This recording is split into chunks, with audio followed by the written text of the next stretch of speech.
किसी को आप भूखे नहीं जाने देते। Actually शहरों में आप रहते हैं तो बीमार लोगों की आप सेवा करते हैं। जानना पड़ता है सर। क्यों मतलब ये ऐसा? हमारी सामाजिक, ये हमारा दायरा, सामाजिक दायरा ऐसा है। दूसरे कार्यकाल उनको क्यों मिला है? क्योंकि वो काम करते हैं। पर जनता ने तो नकार दिया था ना। जनता ने नहीं नकारा सर। देखो ऐसा हुआ मान्यवर कि उन्होंने और सीटों के लिए टाइम दिया है और डबल इंजन में जो है कार्य हो रहे हैं। इस 24 साल में एक अच्छा काम गिना दो आप कि जिसको जब आप बम्बई या दूसरे राज्यों में जाते हैं वहाँ आप बोल सकते हैं कि मेरे राज्य में ये फलाना काम देखो जी, मेरे राज्य में ये काम बतरे ऐसे हुए हैं कि वो गुल्ली से उसकी गुल्ली जब खेलते थे गाँव, आपने शायद ध्यान दिया होगा, हम पहले बचपन में गुल्ली डंडा खेलते थे। तो गुल्ली डंडे से उसकी गुल्ली। नमस्कार, आप देख रहे हैं उत्तराखंड टाइम। मैं हूं आपके साथ प्रेम पंचोली। आज हमारे स्टूडियो में एक ऐसे सामाजिक कार्यकर्ता हैं जो रात को सपने देखते हैं और दिन में उनको साकार करते हैं। उनका नाम है उपेंद्र गौड़। सीमांत जनपद उत्तरकाशी के यमुना घाटी के कंडारी गांव से निकलते हैं और सागर के किनारे रह करके कुछ पैसे कमाते हैं और फिर वापस समाज सेवा में उसको लगा देते हैं। ऐसे उपेंद्र गौड़ जी का हमारे स्टूडियो में बहुत बहुत धन्यवाद उत्तराखंड टाइम्स का। और पंचोली जी, आप सब लोगों का धन्यवाद है कि आप लोगों ने मुझे इस लायक समझा है कि आपने अपने स्टूडियो में बुलाया है। नहीं, गौड़ साहब ऐसा है ना जी कि एक तो होता दलगत वाली बात, जो अलग अलग दलों के लोग हैं। जी जी जी जी। हो सकता है आपके किसी दल से विचार मिलते हो, अलग बात। बिल्कुल बिल्कुल। लेकिन आपकी जो दृष्टि है ना, एक समाज सेवा की दृष्टि है। न कोई प्रोजेक्ट है, न कोई फंडिंग है, न कोई संस्था है, लेकिन आप गरीबों की दुख को देखते हुए आप चुप नहीं रहते। बिल्कुल बिल्कुल। इसलिए आप दौड़ पड़ते हैं। तो हमने सोचा कि आपसे बात क्यों न की जाए, और उत्तराखंड के बारे में अगर हम समझना चाहते हैं तो आपसे क्यों न बात की जाए। जी। तो आपको ऐसा कैसे, कि आप तो व्यावसायिक लोग हैं, आपको कैसे समय लगता है कि किसी सामाजिक काम में? सर एक्चुअली मैं आपको सच्चाई तो मैं ये बता दूं आपको, व्यवसायिक मैं नहीं हूँ, मेरे बड़े भाई साहब वगैरह हैं जो व्यवसाय का काम करते हैं। मैं तो समाज सेवा करता हूँ। समाज सेवा इसलिए करता हूँ कि मैं जब कहीं गरीब लोग और परेशान लोग जब उनको देखता हूँ तो मुझे बहुत दया आती है, मेरा दिल दुखता है उनको देखकर। तो ऐसा सच में है कि आप शाम से सुबह तक हॉस्पिटल में रहते हैं? सुबह से शाम तक मैं हॉस्पिटलों के चक्कर मारता हूँ। रात को यही सपना ही मेरा यही है कि मैं गरीबों की सेवा कर सकूं। और मैं इनके लिए कुछ अभी बीच में शायद 2-3 साल ये 2-3 साल पहले की बात है कि 2-3 लड़के मेरे पास आए थे जो कैंसर पीड़ित थे। अच्छा। जिनका ट्रीटमेंट मैंने अपने पैसे से, आपसे कर्जा लिया कि इधर उधर से पैसे लोगों से फंडिंग करो तो मेरे को मिलते नहीं कहीं से, कहीं मैं किसी से मैं लेता भी नहीं हूँ। मैं कुछ कोशिश करता हूँ कि अपने भाइयों से ले लूँ, अपने दोस्तों से ले लूँ, दान चंदा ले लूँ। फिर मैंने हैदराबाद में जो है उनका जो है आँख का कैंसर था, उसका ट्रीटमेंट मैंने वहाँ करवाया। एक बंदे का जो है ब्रेन ट्यूमर था, उनका मैंने वहाँ ट्रीटमेंट करवाया।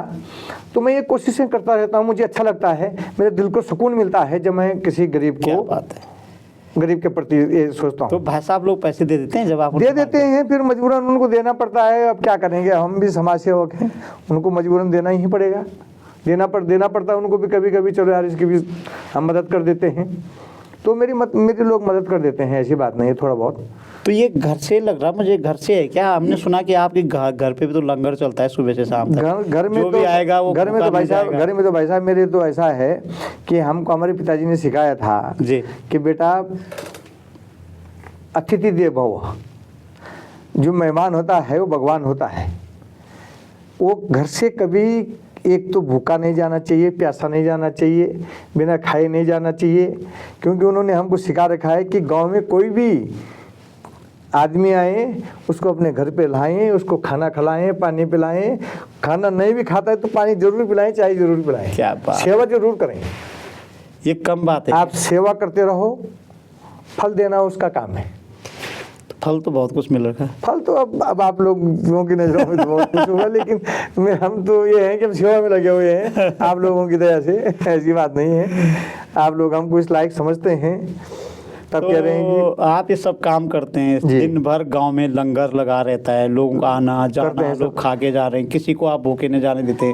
शहरों में आप रहते हैं तो बीमार लोगों की आप सेवा करते हैं। जानना पड़ता है सर। क्यों मतलब? ये हमारी सामाजिक, ये हमारा दायरा, सामाजिक दायरा ऐसा है कि मेरे पिताजी, एक तो हमारे यहाँ श्याणा प्रथा हुआ करती थी पहले, अच्छा श्याणा प्रथा हुआ करती थी पहले जी। जैसे आज ब्लॉक प्रमुख हैं, कोई जिला पंचायत अध्यक्ष हैं, तो वैसे उस समय श्याणे होते थे। अच्छा तो श्याणा प्रथा हुआ करती थी, तो श्याणे लोगों का ये था कि सेवा करना। अच्छा, जो गांव का मुखिया है, मुखिया है, हम सदर श्याणे कहलाते थे हमको, कि जैसे हम पूरी पट्टी के गोडर हैं, घाटल हैं, मुंगरसंधी हैं, 3-4 पट्टियों के हम श्याणे हुआ करते थे। तो हमारे घरों में ये था कि सेवा करना हमारा कर्तव्य बनता था। लोगों का आना जाना तो सक्षम परिवार जो होते थे, तब जब सक्षम थे तो श्याणा उसी को बनाया जाता था। तो पिताजी दादाजी श्याणे सक्षम रहे हैं, तो उन्होंने सेवा की है, तो वही शिक्षा हमको भी उन्होंने दी है। आप भी सक्षम हैं? सक्षम हम तो, मैं तो नहीं हूँ, पर मैं अपने भाई ये वो कह सकता हूँ कि भाई बंद जो है सब लोग हैं सक्षम है, अपने आप में सक्षम है, लेकिन हम सेवक हैं। आप उनसे मांगते हैं? हम सेवक हैं, दो। हम उनसे मांगते हैं और सेवा करते हैं। तो बड़े भाई साहब या और इन्होंने पूछा नहीं कहाँ डाला इतने पैसे? पूछते हैं मेरे से, कई बार पूछते हैं कि तुमको क्या रुचि है इसमें, क्यों है, क्या लेना है तुम्हें, राजनीति करनी है? मैंने कहा जी राजनीति तो बात की बात है, अभी तो हमें सेवा करनी है। तो आप इतने 20-25 सालों से सेवा कर रहे हैं और राज्य की उम्र भी 25 साल हो गई है, शुरू होने वाली है, शुरू हो चुकी है, 24 पूरी हो गई है। बिल्कुल। और 24 साल में 12 मुख्यमंत्री बन गए हैं। 12 मुख्यमंत्री बन गए। 2 व्यक्तियों को 2-2 बार टर्न मिला है, तो 10 मुख्यमंत्री तो है ही। बिल्कुल। तो आप इन सबको देखा होगा। मैंने नित्यानंद स्वामी जी का कार्यकाल भी देखा था। कैसा लगा? पहले मुख्यमंत्री थे, कार्यकाल उनको कम मिला है, 1 साल का कार्यकाल था, लेकिन ये है कि जितनी उनकी क्षमता थी उस क्षमता से उन्होंने कई अच्छा कार्य किया। क्या मतलब ये काम बता सकते हैं? अच्छे कार्य किए हैं, हमारे क्षेत्र के लिए भी बहुत कार्य किए हैं उन्होंने।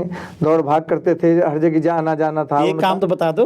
नहीं, काम अब आप देख रहे हैं, आप शहरों में देखो कितने काम हो रहे हैं, उन्हीं की देन तो है। और भगत सिंह कोश्यारी जी के भी कार्यकाल अच्छे रहे हैं, अच्छा ठीक ही रहा, उनको भी कम ही कार्यकाल मिला है, उनको भी 1 साल का कार्यकाल मिला है। उनको तो विद्रोही कहते हैं लोग। विद्रोही नहीं तो, विद्रोही तो खैर ऐसा तो नहीं, ये तो कांग्रेस वाले कहते होंगे, लेकिन हम लोग तो नहीं कह सकते हैं, हमारे तो गुरु हैं एनडी तिवारी साहब। एनडी तिवारी जी का हम योगदान मानते हैं प्रदेश के लिए। अच्छा, भले ही वो पार्टी कांग्रेस के हों या किसी भी पार्टी के हों, लेकिन मैं उनका योगदान समझता हूं इस प्रदेश के लिए। भले वो उत्तराखंड विरोधी थे, ऐसा है, उत्तराखंड विरोधी रहे, वो उत्तराखंड को नहीं चाहते, वो चाहते थे कि उत्तर प्रदेश में ही रहे। वो तो उनकी दूरदृष्टि थी उनकी, वो आज याद आ रहे लोग। लेकिन जब वो उत्तराखंड के मुख्यमंत्री बने तो उत्तराखंड में उनका बड़ा योगदान रहा। खन्नौर जी का कोई योगदान नहीं था? नहीं, खन्नौर जी का बहुत योगदान है। खन्नौर जी के कार्यकाल में तो बहुत ईमानदारी रही, ऑनेस्ट आदमी थे, ऑनेस्ट आदमी है। पर निशंक जी तो लोकप्रिय थे। निशंक जी भी लोकप्रिय थे, निशंक जी भी बहुत काम के आदमी और बहुत कामी व्यक्ति हैं, इसीलिए उनको जो संसाधन विकास मंत्रालय भारत सरकार ने भी दिया है। विजय बहुगुणा जी भी काम अच्छे। विजय बहुगुणा जी का तो हम कार्यकाल में इतना अच्छा नहीं बता सकते हैं। क्यों? विजय बहुगुणा हमने सुना कि वो 5 बजे दरवाजा लगा देता था, उसके बाद अब देखो जी, ऐसा है, आप दिन सबसे मिले हैं ना? सबसे तो हम मिलते ही हैं, अब मिलना भी पड़ता है, पार्टी के कार्यकर्ता है, सरकार किसी की भी हो, मिलना तो सभी से पड़ता है।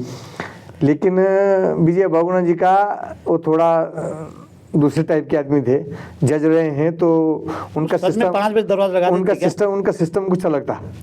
अच्छा, अभी मुख्य न्यायाधीश रहे हैं महाराष्ट्र में, तो सिस्टम तो उनका अलग रहना था थोड़ा। हरीश रावत तो निशंक जी से ज़्यादा लोकप्रिय हैं। ऐसा मैं नहीं मानता हूँ। हरीश रावत जी गोलगप्पे खाने के लिए तो कहीं भी उतर जाते हैं, वो अपनी चर्चाओं में रहने के लिए वो ये कार्य तो जरूर करते हैं, लेकिन जो निशंक जी के कार्य हैं, निशंक जी के कार्य तो बहुत ही सराहनीय है। ऐसी बात कभी खाने पे नहीं बुलाया हरीश रावत जी ने? वो रायता नहीं, मैं धन्यवाद करता हूँ उनका, मेरे को हमको तो नहीं बुलाया है, लेकिन जिनको भी बुलाया है उनके लिए तो बहुत अच्छी बात है। पर त्रिवेंद्र सिंह रावत को बहुत कड़क बताते हैं, आप क्या मानते हैं? त्रिवेंद्र रावत जी देखो जी, एक ईमानदार व्यक्ति हैं। कैसे? इसमें कोई शक नहीं है। क्यों? वो कड़क इसलिए है, जमीनों कानून उन्होंने बदला है। नहीं, जमीनों का कानून तो देखो जी, परिस्थितियां ऐसी होती है कभी कभी कि सरकार को कुछ डिसीजन ऐसे लेने पड़ते हैं कि जो प्रदेश हित के लिए होते हैं, जैसे कि डेवलपमेंट के लिए। अब डेवलपमेंट के लिए अगर आपके यहाँ इन्वेस्टर नहीं आएंगे तो डेवलपमेंट आपका कैसा होगा? तो डेवलपमेंट के लिए जो है तो सरकार को, अब देखो विपक्ष में बैठ करके तो आदमी कोई कुछ भी बोल सकता है। तीरथ सिंह रावत जी के बारे में मैं क्या बताऊं, बहुत ईमानदार आदमी हैं और सांसद भी हैं हमारे, उन्होंने फटी मुख्यमंत्री जींस हुए बड़े- हैं, फटी जींस कह के लेकिन बड़े चर्चा उनको में आई। थोड़ा ये है कि बोला उन्होंने, उनका उद्देश्य वो नहीं था, अच्छा उद्देश्य उनका बड़ा अच्छा था, अच्छा लेकिन उसको विपक्ष ने गलत बना दिया है, गलत दृष्टि से देखा है, अच्छा लेकिन उनका उद्देश्य ये नहीं था, बिल्कुल भी नहीं था। अच्छा। हाँ, तो पुष्कर सिंह धामी को तो आप पसंद करते हैं, आपको और उनकी उम्र बराबर होगी। हाँ बिल्कुल, मैं तो पुष्कर सिंह, मैं धामी जी के बारे में तो मैं ये कहता हूँ, धामी जी के बराबर स्टेट फॉरवर्ड आदमी, दूसरे में डिसीजन पावर बहुत अच्छी है हाँ। और विकास पुरुष हैं, कार्य कर रहे हैं। जब से वो उत्तराखंड के मुख्यमंत्री दूसरे कार्यकाल उनको तभी मिला, देखो हारने के बावजूद भी दूसरे कार्यकाल उनको क्यों मिला है, क्योंकि वो काम करते हैं। पर जनता ने तो नकार दिया था ना। जनता ने नहीं नकारा सर, देखो ऐसा हुआ मान्यवर कि उन्होंने और सीटों के लिए टाइम दिया है, अच्छा वो और विधायकों के लिए काम करते रहे और मंत्रियों के लिए, विधायकों के लिए काम करते रहे, अपने सीट पे ध्यान नहीं दे पाए, इसलिए वो थोड़ा ज़्यादा वोटों से तो नहीं, लेकिन बहुत कम वोटों से हारे हैं। लेकिन फिर तो क्या है कि आदमी जब दूसरों के लिए मेहनत कर रहा है तो अपने क्षेत्र में वो ध्यान नहीं दे पाते हैं, इसलिए आ रहे हैं। तो इसलिए वो हारे हैं। नहीं तो सफाई तो नहीं दे रहे आप? नहीं, सफाई में बिल्कुल नहीं दे रहा हूँ, मैं सच बोल रहा हूँ, जो बोल रहा हूँ सच बोल रहा हूँ, पक्की बात। ईमानदारी के साथ बोलते हैं हम तो। दोस्ती तो नहीं है आपकी नहीं, बराबर? दोस्ती मेरी है, बड़े भाई मेरे, छोटे भाई होंगे, वो मेरे बड़े भाई नहीं हो सकते हैं, छोटे भाई हैं, लेकिन वो मुख्यमंत्री है मेरे प्रदेश के, मेरे मुखिया हैं, इस प्रदेश के मुखिया हैं और बहुत ईमानदार और कर्मठ आदमी हैं, कार्य करने वाले हैं, स्टेट फॉरवर्ड दौड़ते हैं, बहुत है। दौड़ भाग इतनी कर रहे हैं, क्यों काम कर रहे हैं, काम कर रहे हैं, काम कर रहे हैं। नहीं, कांग्रेस के लोग कह रहे हैं कि वो नरेंद्र दत्त तिवारी और हरीश रावत की नकल करते हैं। देखो जी, नकल तो बिल्कुल नहीं करते हैं। हरीश रावत जी में और उनमें बड़ा फर्क है। हरीश रावत जी के बेटे उनके बराबर हैं, वो उनकी नकल क्यों करेंगे? धामी जी की अपनी, धामी जी ने बोला कि मेरे गार्जियन है, मैं इनकी नकल कर गार्जियनों की नकल अगर की भी जाए तो उसमें कोई बुरा नहीं मानना करते हैं चाहिए ना किसी का। नहीं, नकल बिल्कुल नहीं करते हैं, नकल बिल्कुल नहीं करते हैं, वो उनका अपना स्टाइल है, वो अपना स्टाइल है। नहीं, वो क्या कह रहे हैं कि राव जी रायता खिलाते, मैं रायता नहीं खिला सकता हूँ, टाइमिंग। रायता खिलाने के टाइम तो हरीश रावत जी की बात भरपूर है, वो बैठे हैं और बैठे ही रहेंगे। और मैं ये समझता हूँ कि कांग्रेस को बैठा ही रहना पड़ेगा हमेशा के लिए, अभी 50 साल तक तो मैं ये समझता हूँ कि कांग्रेस बैठी हुई रहेगी। विपक्ष में रह करके भी एक तो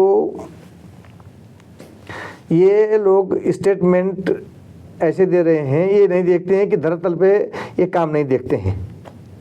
धरातल पे इतना कार्य हो रहे हैं जितना कभी हुआ ही नहीं, जितना धामी जी के कार्य। अच्छा, धामी जी से आपकी बहुत दोस्ती लग रही है मुझे। नहीं, मेरी आप दोस्ती- धामी जी मेरी की दोस्ती बिल्कुल एक नहीं है। अच्छाई बता दो, एक अच्छाई मुझे तो उनके अंदर सारी अच्छाइयाँ एक बता दो जो दिखाई दे रही है। सारी अच्छाइयाँ नजर आ रही है मुझे तो उनके अंदर। अब आप लोगों के अंदर, आप लोग उनको किस दृष्टि से देखते हैं वो अलग बात है, लेकिन मेरे दृष्टि में तो हर क्षेत्र में अच्छे हैं। एक तो पब्लिक, कहाँ अच्छे हैं? वो पब्लिक तुम के आपके लिए क्षेत्र में आए और बोला कि कृष्ण सर्किट बनाता हूँ। कृष्ण का तो नामो निशान है, तो वो तो कृष्ण तो घूमने भी नहीं आई अपना घाटी। नहीं, कृष्ण सर्किट बनाता हूँ। इस संबंध में मुझे इतनी सारी जानकारी नहीं है, इसके लिए मैं क्षमा चाहूंगा आपसे कि कृष्ण के बारे में उन्होंने बोला कि नहीं बोला है, बोला है ना, on लेकिन जो record है।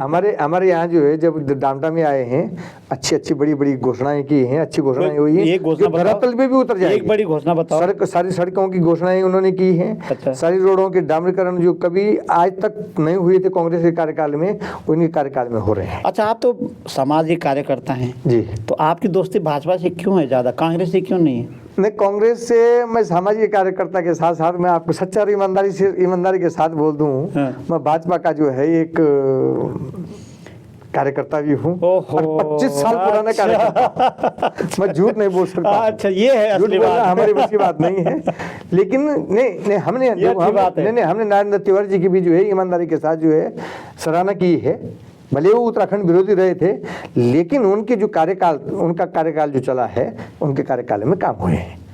ये नहीं कि हम विपक्ष को भी हम नकार रहे हैं कि विपक्ष के टाइम पे भी काम नहीं हुए हैं, हुए होंगे, काम भी हुए हैं, लेकिन उनके टाइम पे घोटाले ज़्यादा हुए हैं। हमारे टाइम पे घोटाले नहीं होते हैं। यहाँ डबल इंजन की सरकार है और डबल इंजन में जो है कार्य हो रहे हैं। इस 24 साल में एक अच्छा काम गिना दो आप। कि जिसको जब आप बम्बई या दूसरे राज्यों में जाते हैं जी वहाँ आप बोल सकते हैं कि मेरे राज्य में ये फलाना काम देखो जी, हुआ है। मेरे राज्य में ये काम बतरे ऐसे हुए हैं कि एक आप स्मार्ट सिटी देखो, स्मार्ट सिटी भी हमारे सरकार के कार्यकाल में बनी है। अच्छा। और केदारनाथ का उत्थान भी हमारे सरकार के कार्यकाल में हुआ है। कौन से कार्य, इतने कार्य गिनाऊंगा कि आप थक जाएंगे। जब आप दूसरे राज्यों में जाते हैं ना, हाँ, तो आप किस बात को बोलते हैं? मैं ये समझता हूँ कि 3 राज्य अटल जी के कार्यकाल में बने थे और 3 राज्यों में से सबसे टॉप राज्य जो है उत्तराखंड है, जिनमें यहाँ विकास हुआ है। अच्छा। मेरी दृष्टि से क्या, जनता की दृष्टि से। चलो, अब तो ऐसा लग रहा है कि आप भाजपा का गीत गाने लगे। नहीं, मैं भाजपा का मैं गीत नहीं गा रहा हूँ। आप वापस जाते हैं वहीं सामाजिक काम में, क्योंकि सामाजिक काम तो मेरी प्राथमिकता है। कि पिछले 25 सालों में आप तो एक तो भाजपा के कार्यकर्ता हैं, लेकिन जब आप सामाजिक कामों में जुड़ते हैं ना, तब भाजपा कांग्रेस को आप छोड़ देते हैं उस समय। तब मैं सर, जब मेरे वो देखो, ये वो मेरा व्यक्तिगत, तब आप छोड़ देते हैं उसको। वो मेरा व्यक्तिगत इस इंटरेस्ट है। अंतराल का कोई ऐसा किस्सा याद है जिसको आप हमेशा याद करते हैं? कोई ऐसी घटना, कोई ऐसी कहानी याद है आपको जिसको आप बोलेंगे यार ऐसा, जिसको जैसे आप यार दोस्तों को सुनाते हैं, यार वो घटना घटी थी, वो किस्सा था?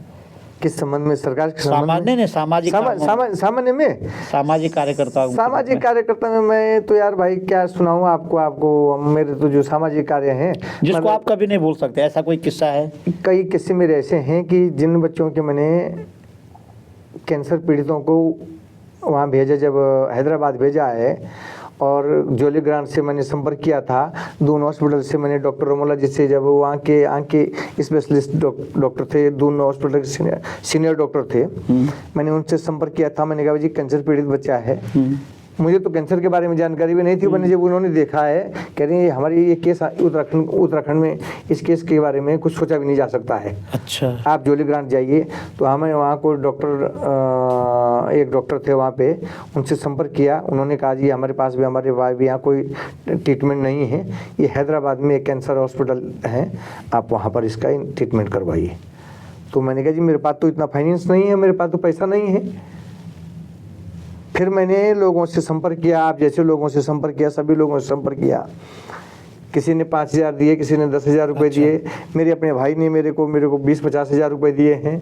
50-1,000 रुपये, 1 लाख रुपये भी उन्होंने भी दिए हैं कि भाई इलाज करा ले, जब तू नहीं मानता है तो करवा ले। तो वो स्वीकार करते हैं? तो सब कुछ स्वीकार इसलिए करना पड़ेगा जी। मैंने उस बच्चे का, कैंसर पीड़ित बच्चा था, उसका मैंने ट्रीटमेंट किया। वो उस किस्से को मैं कभी भूल नहीं सकता। जब उसकी आंख इतनी बाहर निकली होती, वो गुल्ली डंडा खेल रहा था गांव में।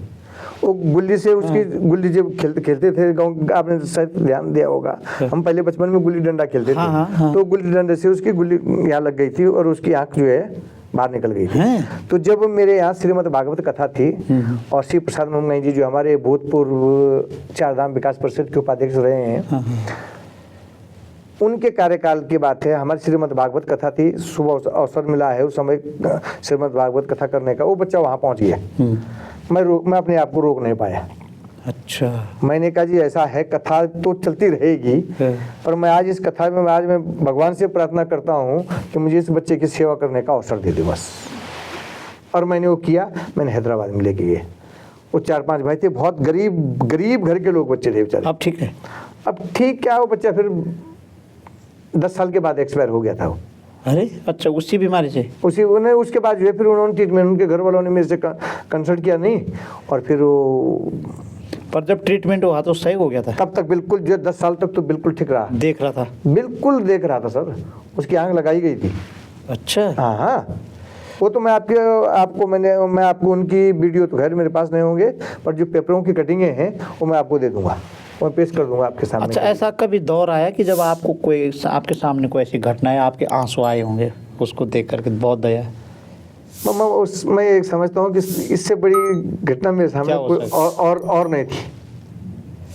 घटनाएं तो बतरी हुई होंगी, लेकिन जो मैंने उस बच्चे की पीड़ा देखी है, आज भी मेरे दिल में आज भी मेरा दिल जो है दुखता है उस बात से। आपके मन में कोई और उद्गार है जो आप आज हमारे दर्शकों को कह सकते हैं? उद्गार तो मैं क्या कहूँ सर मान्यवर, मेरे साथ एक किस्सा हुआ है। अब मैं क्या बोलूँ, उसको तो बोल दीजिए। अब किस्सा क्या है कि 25 साल आज पार्टी में हो गए हैं। हम पार्टी से कभी मांगा कुछ नहीं, हमने भी पार्टी को हमें बोलते हैं जी भाई हमको भी कहीं एडजस्टमेंट करो, लोगों के बीच में जाने का हमको अवसर मिले, सेवा करने का अवसर मिले, ज़्यादा अवसर अच्छा मिलता है। लेकिन गालिब का एक शायर मुझे कभी याद आता है। हाँ। गालिब ने एक शायर कहा था, मो गुल हूँ हाँ। जो बहारों का प्यार ना पा सके, बाहर आई भी तो जी भर के मुस्कुरा न सके। यूं तो कहने को सारा चमन अपना था, हाँ। लेकिन बदनसीब इससे कहीं आसियां भी ना बना सके। तो हमारे साथ ऐसी घटनाएं घटी है कि हम जिनके लिए जो कर रहे हैं हमारे लिए कुछ नहीं, हमको ये पता ही नहीं है कि हम कहाँ हैं। तो चलिए उपेंद्र गौड़ से आपका जो आसियां है वो बनेगा, इसके आप जो आप सपना और जो कल्पना कर रहे हैं वो साकार होगा जरूर। बहुत बहुत धन्यवाद। बहुत बहुत धन्यवाद हमारी बहुत बहुत धन्यवाद। मैं आपका महत्वपूर्ण बात कम समय में सत्ता, सरकार और अपने कामों के बारे में बहुत बहुत धन्यवाद आपका, बहुत बहुत धन्यवाद। बस आज की कड़ी में इतना ही। अगली कड़ी को लेकर के ऐसी किसी खास शख्सियत से आपको मिलवाएंगे। अनुमति दीजिए। नमस्कार। इसके लिए नमस्कार।